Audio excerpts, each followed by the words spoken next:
بسم اللہ الرحمن الرحیم۔ السلام علیکم۔ جناب عبد المناف کے دو جڑواں بیٹے پیدا ہوئے جن کا نام ہاشم اور عبد الشمس رکھا گیا۔ تاریخ کتب سے پتہ چلتا ہے ان دونوں بچوں کے کچھ اعضاء بھی جڑے ہوئے تھے جن کو بعد میں الگ کیا گیا۔ جب یہ بات نجومیوں تک پہنچی تو انہوں نے پیشن گوئی کی کہ ان دونوں کی اولادیں ہمیشہ رنجش میں رہیں گی اور ایک دوسرے سے آگے نکلنے کی دوڑ میں لگی رہیں گی۔ ہاشم سے حضرت عبد المطلب پیدا ہوئے اور ان کی اولاد حضرت عبداللہ جو کہ نبی کریم حضرت محمد صلی اللہ علیہ وسلم کے والد گرامی تھے۔ ابو طالب جن سے شیر خدا حضرت علی پیدا ہوئے اور حضرت عباس سے یہی بنو ہاشم کہلائے۔ ہاشم کے جڑواں بھائی عبد الشمس سے امیہ پیدا ہوئے اور امیہ کے دو بیٹے عرب اور ابو العاص تھے۔ عرب سے ابو سفیان معاویہ اور یزید تھے جبکہ ابو العاص سے حکم عفان، حکم سے مروان عبد الملک۔ یزید کے بعد بنو امیہ کے سارے مروان بن حکم سے ہی تھے۔ چنانچہ امیہ کی اولاد بنو امیہ کہلائی، یعنی ہاشم اور چچا زاد بیٹے کا نام امیہ تھا۔ جناب ہاشم اور امیہ کے درمیان پہلی چپکلش کعبہ کی تولیت پر ہوئی۔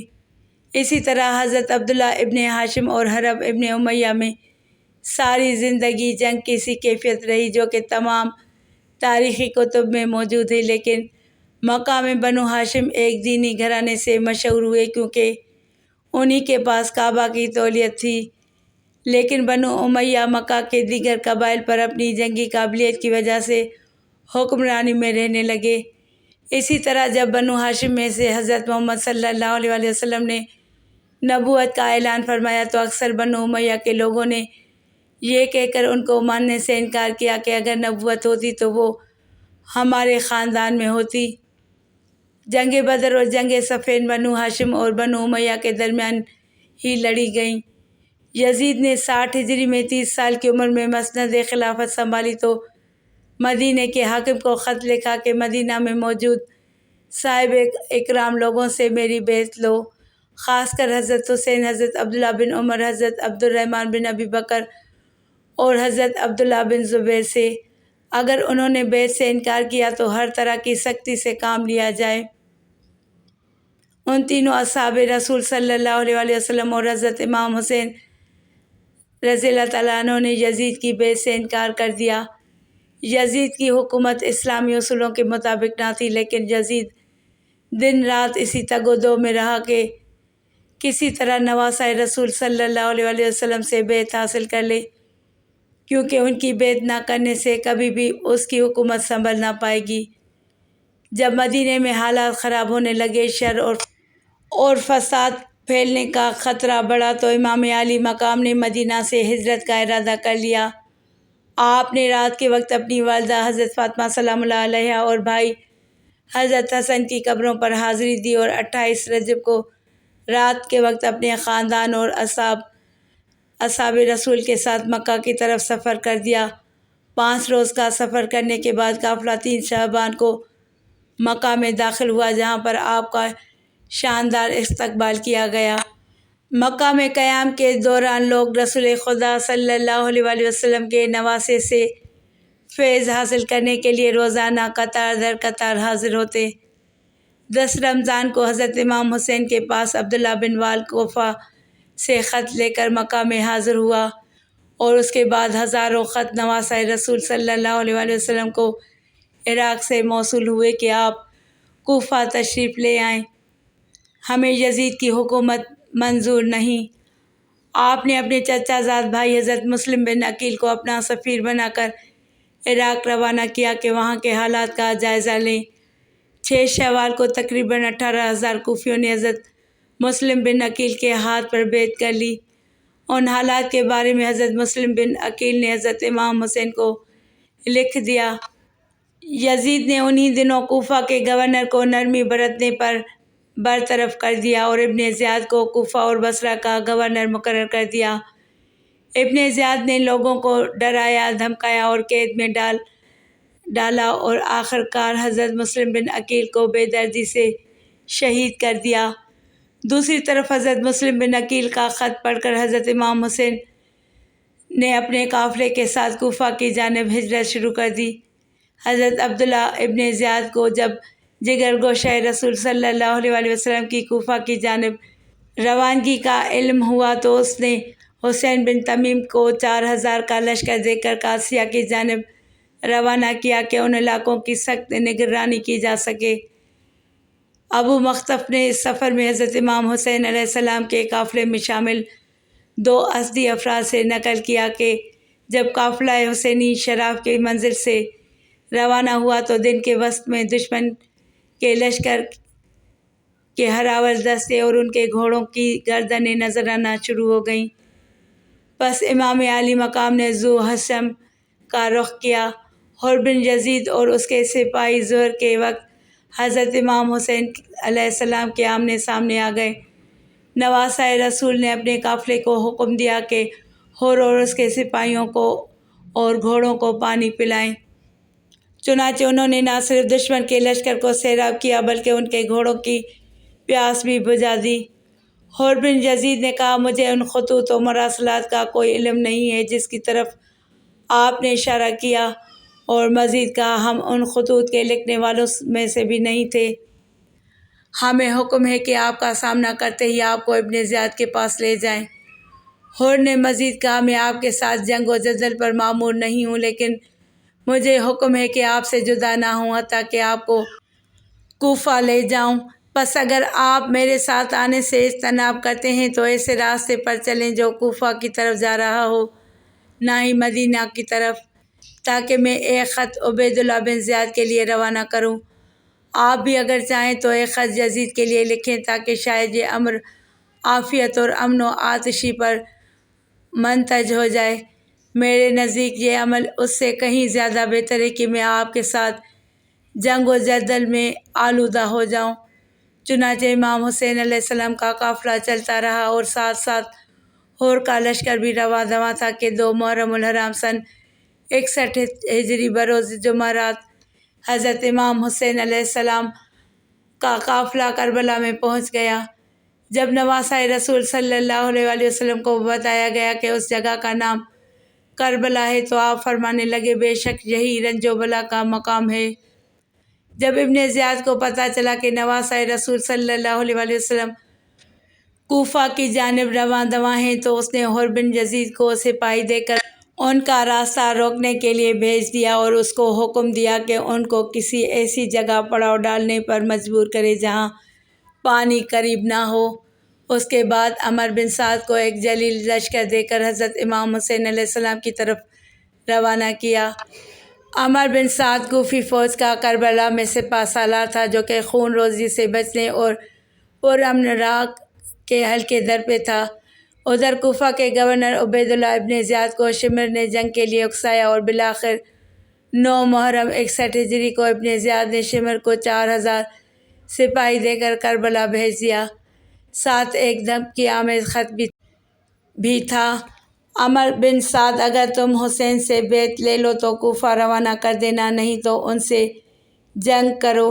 اگر تم جنگ کے لیے راضی نہیں تو کمان شمر کے حوالے کر دو۔ شمر نے حضرت عباس کو کہا کہ میں ابن زیاد کی طرف سے عباس تمہارے اور تمہارے بھائیوں کے لیے امان نامہ لکھوا لایا، اس لیے تم یہاں سے جا سکتے ہو۔ بس یہ سننا تھا کہ حضرت عباس کا چہرہ مبارک سرخ ہو گیا۔ آپ نے امان نامہ پکڑا اور اس کے 2 ٹکڑے کر دیے اور فرمایا کہ ہمت ہے تو مجھ سے مقابلہ کرو۔ تم لوگ چاہتے ہو کہ میں نواسہ رسول صلی اللہ علیہ وسلم سے غداری کروں۔ چنانچہ شمر اور ابن زیاد اپنے مقصد میں کامیاب نہ ہو سکے۔ پھر کربلا کے میدان میں جب باری باری سب شہادتیں پیش کر رہے ہوتے ہیں تو حضرت عباس نواسہ رسول صلی اللہ علیہ وسلم سے عرض کرتے ہیں کہ آقا حسین، اب مجھے بھی اجازت دیں، میں ان یزیدیوں کو واصل جہنم کروں۔ حضرت عباس پانی کی مشق لیے گھوڑے پر سوار ہوتے ہیں، ایک ہاتھ میں علم اٹھاتے ہیں اور نہر کی طرف بڑھنے لگتے ہیں۔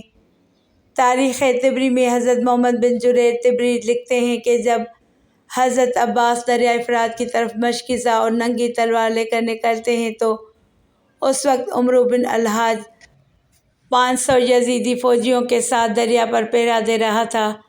کربلا کا تپتا صحرا ہے، سورج اپنی آب و تاب سے چمک رہا ہے۔ جب پہرے داروں نے ایک شاہ سوار کو ننگی تلوار کے ساتھ آتے دیکھا تو فوج میں ہلچل مچ گئی۔ تاریخ گواہ ہے کہ حضرت عباس نے 133 یزیدیوں کو چیر ڈالا اور دریا پر پہنچ گئے۔ باقی فوجی امداد لینے کے لیے اپنے کیمپوں میں بھاگ گئے۔ حضرت عباس نے اپنا علم دریا کے کنارے گاڑا اور مشک میں پانی بھرنے لگے۔ مشک کو بھرنے کے بعد آپ نے خود پانی پینے کے لیے چلو بھرا اور پھر یہ سوچ کر پانی گرا دیا کہ میرے آقا حسین اور ان کی آل کب سے پیاسی ہے۔ اللہ اکبر۔ محترم ناظرین، عباس سے وفادار شخص اس دنیا میں کوئی ہے؟ پھر آپ نے سوچا کہ اپنے گھوڑے کو پانی پلاتا ہوں، لیکن گھوڑا بھی وفادار ہی تھا، اس نے پانی نہ پیا۔ اتنی دیر میں عمرو اپنی فوج کی دوبارہ صف بندی کرتا ہے اور پیچھے اور سپاہی بھی مدد کے لیے آ جاتے ہیں۔ حضرت عباس مشکیزہ اٹھائے گھوڑے پر سوار ہوتے ہیں۔ اتنے میں ایک تیر ان کے کندھے پر آ کر لگتا ہے۔ حضرت عباس گھوڑے کو خیمے کی طرف دوڑاتے ہیں۔ سپاہی ان کو گھیر لیتے ہیں اور تیروں کی بوچھاڑ کر دیتے ہیں۔ عمرو آواز لگا کر کہتا ہے کہ یہ پانی خیموں تک نہ پہنچنے پائے، اگر ان کو پانی مل گیا تو ہماری خیر نہیں۔ اتنے میں ایک بدبخت نے چھپ کر تلوار کا وار کیا تو آپ کا ایک بازو قلم ہو گیا۔ آپ پانی کا مشکیزہ دوسرے ہاتھ میں پکڑتے ہیں، پھر دوسرے بازو پر بھی وار ہوتا ہے اور دوسرا بازو بھی قلم ہو جاتا ہے۔ اس کے بعد جناب عباس پانی کا مشکیزہ منہ میں پکڑ لیتے ہیں، پھر سب یکجا ہو کر تیر برساتے ہیں۔ پانی کے مشکیزے کو بھی لگے ہیں اور پانی بہہ جاتا ہے۔ جیسے ہی پانی بہتا ہے تو میرے آقا کی آنکھوں میں بھی آنسو آ جاتے ہیں۔ وہ گھوڑے سے نیچے گر جاتے ہیں، تیروں سے نڈھال ہو جاتے ہیں۔ یزیدی فوج فتح کے نعرے لگاتے ہوئے واپس ہو جاتے ہیں۔ جب امام حسین حضرت عباس کو گرتا دیکھتے ہیں تو وہ ان کی طرف بڑھتے ہیں اور آ کر حضرت عباس کا سر مبارک اپنی گود میں لے لیتے ہیں۔ حضرت عباس پہلی دفعہ حضرت امام حسین کو اپنا بھائی کہہ کر پکارتے ہیں اور معافی مانگتے ہیں کہ میں معصوم سکینہ کے لیے پانی نہ لا سکا۔ آپ کی روح مبارک دارالفنا سے دارالبقا کی طرف کوچ کر جاتی ہے۔ ابوالفرج اصفہانی اس طرح روایت نقل کرتے ہیں کہ علی اکبر جب میدان میں جاتے ہیں تو امام عالی مقام حضرت حسین علیہ السلام فرماتے ہیں، اے اللہ گوار نا، جو جوان میدان میں گیا ہے وہ تمام لوگوں میں سے سب سے زیادہ رسول خدا سے مشابہ ہے۔ اسے جلد سے جلد اپنے نانا رسول خدا کے ہاتھوں جام کوثر سے سیراب کرنا۔ نواسہ رسول حضرت امام حسین علیہ السلام مقتل کی طرف بڑھے کہ اپنے بیٹے کی جنگ کا نظارہ کریں، وہ دشمن پر کس طرح جھپٹتا ہے، لیکن لشکر یزید میں اتنا گرد و غبار چھایا ہوا تھا کہ امام عالی مقام داد شجاعت دیتے ہوئے علی اکبر کو نہ دیکھ سکے۔ امام عالی مقام آرزو مند تھے کہ دیکھیں میرا بیٹا کس طرح راہ حق میں استقامت کا کوہ گراں ثابت ہوتا ہے، کس طرح یزیدی لشکر پر وار کرتا ہے۔ شجاعت حیدری کے پیکر علی اکبر برق رعد بن کر یزیدی عساکر پر حملہ کر رہے تھے، صفیں کی صفیں الٹ رہے تھے۔ لشکر یزید جس طرف دوڑتا امام عالی مقام سمجھ جاتے کہ علی اکبر اس طرف داد شجاعت دے رہا ہے۔ اسی طرح سمتوں کا تعین ہوتا رہا، یزیدی سپاہی واصل جہنم ہوتے رہے۔ علی اکبر مردانہ وار جنگ کر رہے تھے، 3 دن کے پیاسے تھے، گرد و غبار سے فائدہ اٹھا کر گھوڑے کو ایڑ لگا کر واپس آئے۔ عرض کی ابا جان، اگر ایک گھونٹ پانی مل جائے تو تازہ دم ہو کر بدبختوں پر حملہ کروں۔ فرمایا بیٹا میں تمہیں پانی تو نہیں دے سکتا، میری زبان کو چوس لو۔ امام عالی مقام رضی اللہ تعالیٰ عنہ کی اپنی زبان خشک ہے۔ امام عالی مقام نے اپنی زبان مبارک علی اکبر کے منہ میں ڈال دی کہ بیٹا اسی طرح نانا جان اپنی زبان میرے منہ میں ڈالا کرتے تھے، شاید وہ میرے منہ میں اپنی زبان آج کے دن کے لیے ڈالتے تھے۔ علی اکبر نے اپنے بابا کی سوکھی ہوئی زبان چوسی، ایک نیا حوصلہ اور ولولہ ملا۔ پلٹ کر پھر لشکر یزید پر حملہ کر دیا اور بہت سے دشمنوں کو جہنم واصل کیا۔ اچانک لڑتے لڑتے آواز دی، ابا جان مجھے تھام لیجئے۔ حضرت امام حسین رضی اللہ تعالیٰ عنہ سمجھ گئے کہ جوان سال بیٹے کی شہادت کی گھڑی آ گئی۔ دوڑ کر علی اکبر کی طرف آئے، قریب ہو کر دیکھا تو ہم شکل پیغمبر علی اکبر زمین پر تھے۔ لشکر یزید کے کسی بدبخت سپاہی کی برچھی علی اکبر کے سینے میں پیوست ہو چکی تھی۔ یزیدی لشکر جیت کے نعرے بلند کرتے ہوئے واپس لوٹ گئے۔ امام علی مقام زمین پر بیٹھ گئے، اپنے زخمی بیٹے کا بوسہ لیا۔ جسم زخموں سے چور ہے، کوئی جگہ نہیں جہاں تلوار کا نشان نہ ہو۔ حضرت علی اکبر نے کہا، ابا جان اگر یہ برچھی میرے سینے سے نکال دیں تو پھر دشمن پر حملہ کروں۔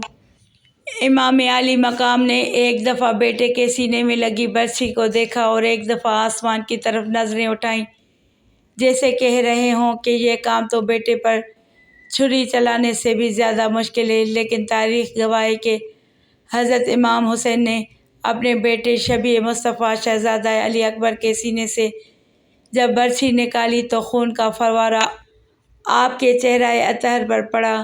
ادھر شہزادہ نے آخری آہ بھری اور روح قفس عنصری سے پرواز کر گئی۔ شیر خدا کے شیر اپنے تمام اثاثے لٹانے کے بعد خود گھوڑے پر سوار ہوتے ہیں۔ حضرت بی بی زینب رکاب تھامتی ہیں۔ یزیدی لشکر جب تلوار حیدری کو میدان میں دیکھتے ہیں تو ایک دفعہ ہلچل مچ جاتی ہے۔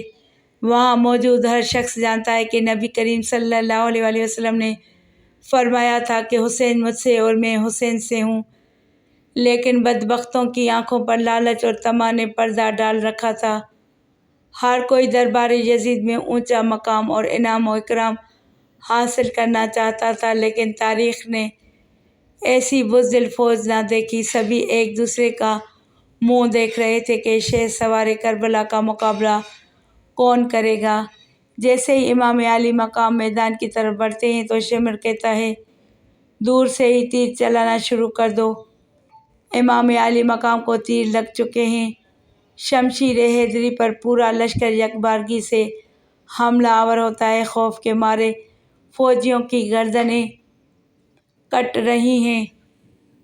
سینکڑوں یزیدی فوج جہنم واصل کرنے کے بعد نواسۂ رسول نماز پڑھنے کی مہلت مانگتے ہیں۔ یہی وہ وقت تھا جب شمر کے جوش دلانے پر مالک کندی نے پیچھے سے ایک ایسا وار کیا، شمر ملعون کے کہنے پر سب نے تیروں کی برسات کر دی۔ خولی بن یزید نواسۂ رسول صلی اللہ علیہ وسلم کا سر کاٹنے کے لیے آگے بڑھا، لیکن ہاتھ کانپ گئے۔ پھر شقیق القلب بدبخت اور ذلیل سنان بن انس آگے بڑھا اور انعام و اکرام کی لالچ میں امام علی مقام کا سر تن سے جدا کیا۔ ملعون ابن زیاد کے حکم پر تمام سر نیزوں پر چڑھا دیے گئے اور جسم اطہر کو گھوڑوں کی ٹاپوں تلے پامال کیا گیا۔ ثانیہ کربلا کے بعد عمر بن سعد نے اپنے لشکر میں سے قتل ہونے والوں کو 11 محرم کو دفن کیا۔ سیدزادوں اور اصحاب کے 72 جسد مبارک بے گور و کفن چھوڑ کر اور اہل بیت کو قیدی بنا کر کوفہ کی طرف دربار ابن زیاد کی طرف بڑھنے لگا۔ اللہ اکبر!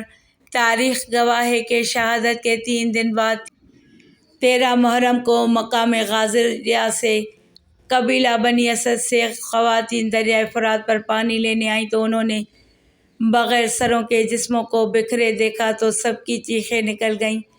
واپس گھروں کو لوٹیں اور اپنے مردوں کو بتایا کہ خاندان نبوت کی لاشیں بکھری پڑی ہیں، ہمیں ان کو دفنانا چاہیے۔ چنانچہ کچھ مرد ان کے ساتھ میدان کربلا میں پہنچے اور قبریں کھودنا شروع کر دیں۔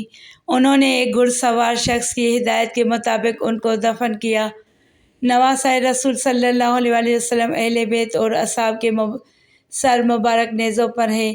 امام طبری روایت کرتے ہیں کہ ابن سعد نے خولی کے ہاتھ امام علی مقام کا سر اقدس ابن زیاد کے دربار بھیجا۔ خولی جب کوفہ پہنچا تو رات کا وقت تھا، اس لیے وہ سر مبارک کو اپنے گھر لے گیا اور ایک برتن میں ڈھانپ دیا۔ سر مبارک کو دیکھ کر اس کی بیوی نواز سخت ناراض ہوئی کہ یہ تم نے کیا ظلم کر دیا ہے۔ وہ بیان کرتی ہے کہ خدا کی قسم میں نے دیکھا کہ ایک نور برابر آسمان سے اس برتن تک ستون کی مانند چمک رہا ہے، اور میں سفید پرندے دیکھے جو برتن کے ارد گرد منڈلا رہے تھے۔ صبح اسیران کربلا اور نواسۂ رسول صلی اللہ علیہ وسلم کے سر مبارک کو ابن زیاد کے دربار میں پیش کیا گیا۔ عبیداللہ ابن زیاد کی سیدہ حضرت زینب سے گفتگو اور آپ کے دیے جانے والے جوابات بھی تاریخی کتابوں میں نہایت پرسوز انداز میں لکھے ہیں۔ حضرت زینب اور عبیداللہ کی باہمی گفتگو دربار میں موجود حاضرین پر نہایت اثر انداز ہوئی۔ کوفے میں ہونے والے دل خراش واقعات میں سے ایک واقعہ یہ کہ عبیداللہ کے پاس جب سید الشہداء حضرت امام حسین علیہ السلام کا سر پیش ہوا تو اس نے ہاتھ میں موجود چھڑی کے ساتھ آپ کے ہونٹوں اور دانتوں کی بے حرمتی کی تو دربار میں موجود صحابی رسول خدا زید بن ارقم رضی اللہ تعالیٰ عنہ یہ گستاخی دیکھ کر رونے لگے اور کہنے لگے، اس چھڑی کو ان ہونٹوں سے اٹھا لو۔ خدا کی قسم میں کئی مرتبہ ان ہونٹوں پر رسول اللہ صلی اللہ علیہ وسلم کو بوسہ لیتے ہوئے دیکھا۔ عبیداللہ یہ سن کر چلا اٹھا، خدا تجھے رلائے، کس چیز پر آنسو بہاتے ہو؟ فتح پر آنسو بہاتے ہو؟ بخدا اگر میں یہ نہ جانتا ہوتا کہ تمہاری عقل زائل ہو چکی ہے تو میں تمہاری گردن اڑا دیتا۔ حضرت زید نے جب یہ سنا تو دربار سے نکل گئے۔ اس کے بعد عبیداللہ ابن زیاد نے کربلا کے قافلے کو شہداء کے سروں کے ساتھ شمر و طارق بن مغفر کی قیادت میں یزید کے محل کی طرف شام روانہ کر دیا۔ تاریخ گواہ ہے کہ شام میں جب قافلہ پہنچا تو وہاں جشن کا سماں تھا۔ زہر بن قیس نے نمائندگی کرتے ہوئے واقعہ کربلا کی ساری تفصیل یزید کو سنائی۔ ایک سونے کے تشت میں حضرت امام حسین کے سر مبارک کو یزید کے سامنے پیش کیا گیا۔ یزید نے جب نواسۂ رسول صلی اللہ علیہ وسلم کے سر مبارک کی توہین کی تو وہاں موجود حاضرین نے اعتراض کیا، جس میں قابل ذکر یحییٰ بن حکم اور صحابی رسول حضرت ابو برزہ اسلمی رضی اللہ تعالیٰ عنہ تھے، جن کو یزید نے اپنے محل سے نکال دیا۔ اس کے بعد دختر سیدہ کائنات حضرت زینب نے ایک تاریخ ساز خطبہ یزید کے دربار میں دیا، جس سے وہاں موجود لوگوں کے دل لرز اٹھے۔ یزید جب پشیمان ہوا تو اس نے قافلے کو قید میں ڈال دیا۔ مدینے کے لوگوں کو واقعہ کربلا کی خبر مل چکی تھی۔ جیسے ہی قافلہ مدینہ پہنچا تو وہاں قیامت برپا ہو گئی۔ حضرت امام زین العابدین کی نظر روضہ رسول صلی اللہ علیہ وسلم پر پڑی تو آپ بس اتنا کہہ سکے، یا رسول اللہ صلی اللہ علیہ وسلم، اپنے نواسے کا سلام قبول فرمائیں۔ بس اس کے بعد مدینے میں ایک نہ تھمنے والا آنسوؤں کا سیلاب آ گیا۔